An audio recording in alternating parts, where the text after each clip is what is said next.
Hello students, here is Navdeep Kaur, Department of English, Cultural Studies and Foreign Languages, Khalsa College Patiala.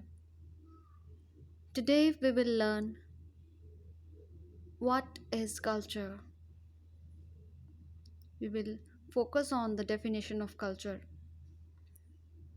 Before I begin my lecture, I ask you some questions. Tell me, can we all live alone without anybody's help?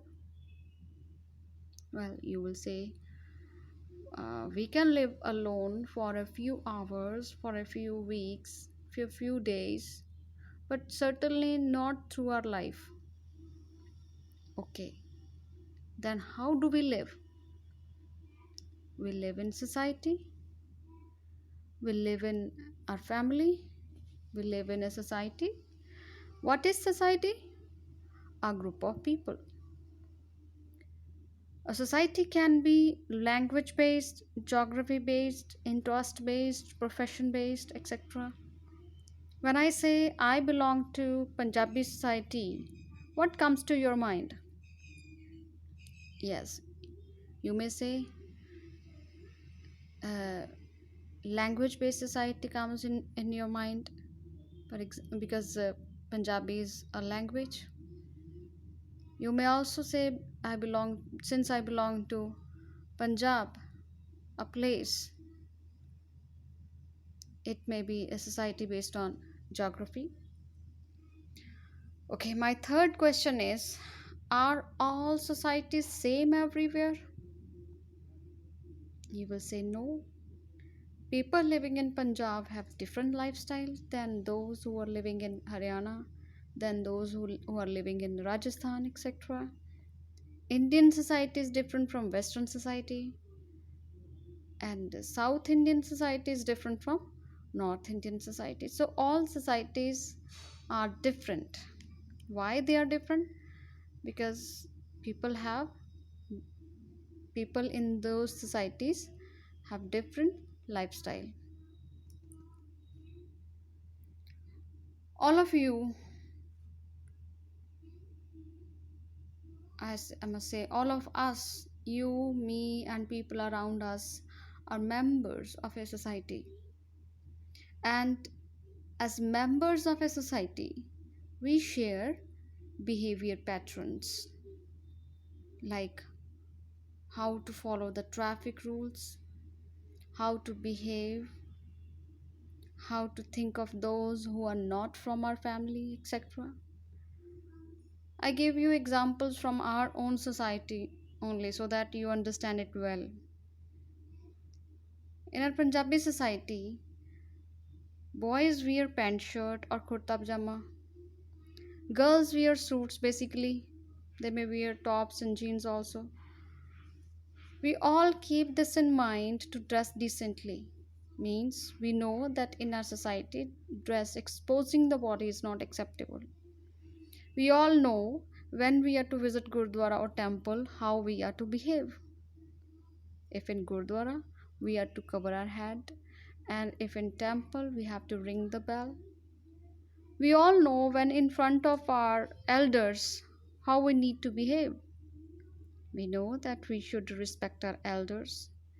We know in our society greater privilege is given to elders. Now, this knowledge which you and I have is shared. You know all about these things. Even I know all about these things. And people who belong to our society know it. So, this knowledge is shared and we behave accordingly.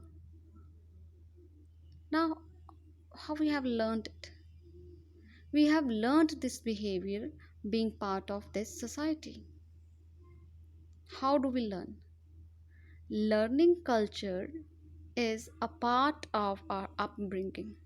For example, when we first time went to a temple, our family members must have told us to ring the bell, and we must have done it out of curiosity.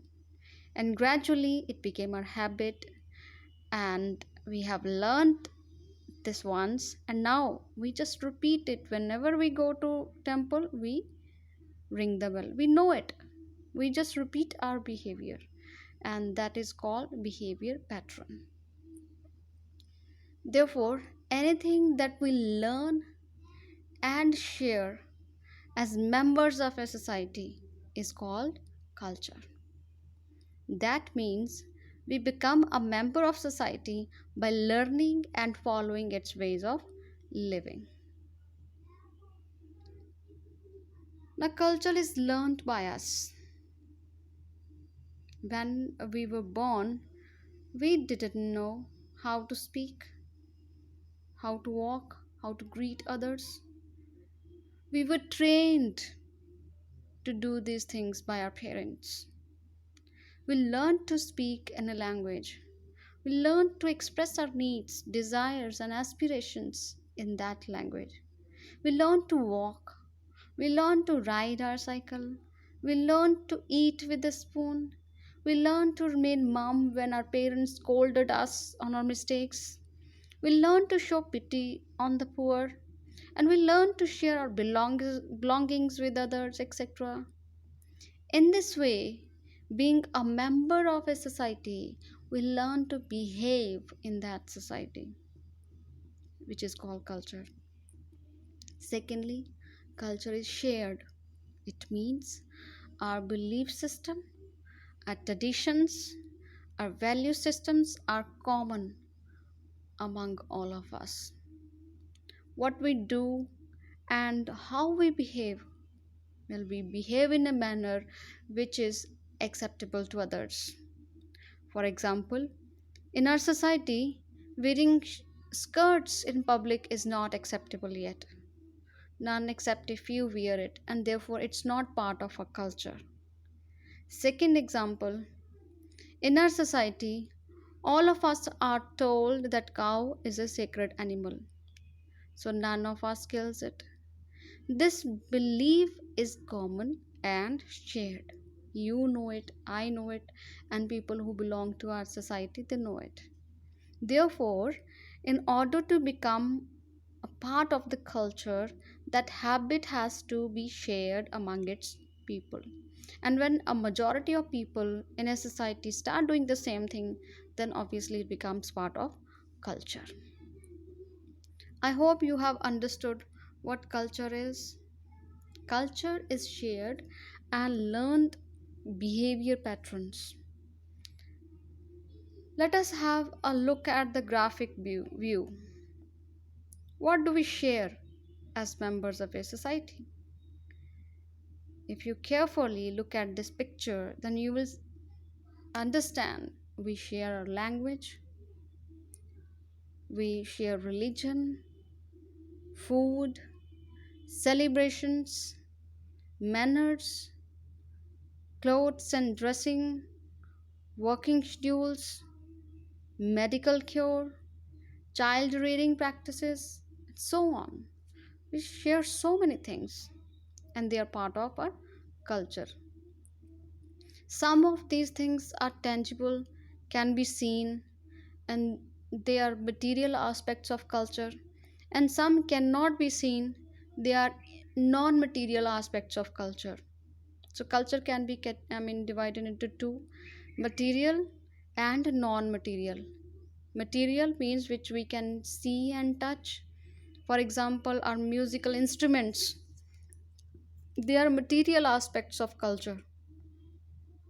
And when I say music, it is, yes, non material aspect of culture. What can be seen is material, what cannot be seen is non material. For example, food is material, food habits non material, right? So let's have a look. Here are some of the important definitions given by some sociologists and anthropologists. Let us discuss them. First definition says culture is a collective heritage learned by individuals and passed from one generation to another. If we focus on the collective heritage, That means culture is shared and learned by individuals means culture is always learned by us from our parents, from the society. And third thing, it is passed from one generation to another in the form of traditions. Second definition has been given by Edward Taylor. He was a great sociologist, and he says culture is that complex whole which includes knowledge, belief, art, morals, law, custom, and any other capabilities and habits acquired by man as a member of a society. Means to say, whatever we learn as member of society, that is part of culture. It is almost anything that we learn within the society. Third definition is given by British anthropologist Malinowski, who says the entire culture is the entire accumulation of artificial objects, conditions, tools, techniques, ideas, symbols, and behavior patterns peculiar to a group of people. Means whatever is I mean shared and learned among the members of a society is culture. It may be material like artificial objects. We have you can say washing machines at our home, washing machines in our houses.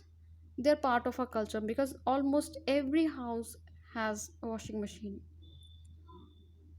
Home appliances, they are part of our culture now.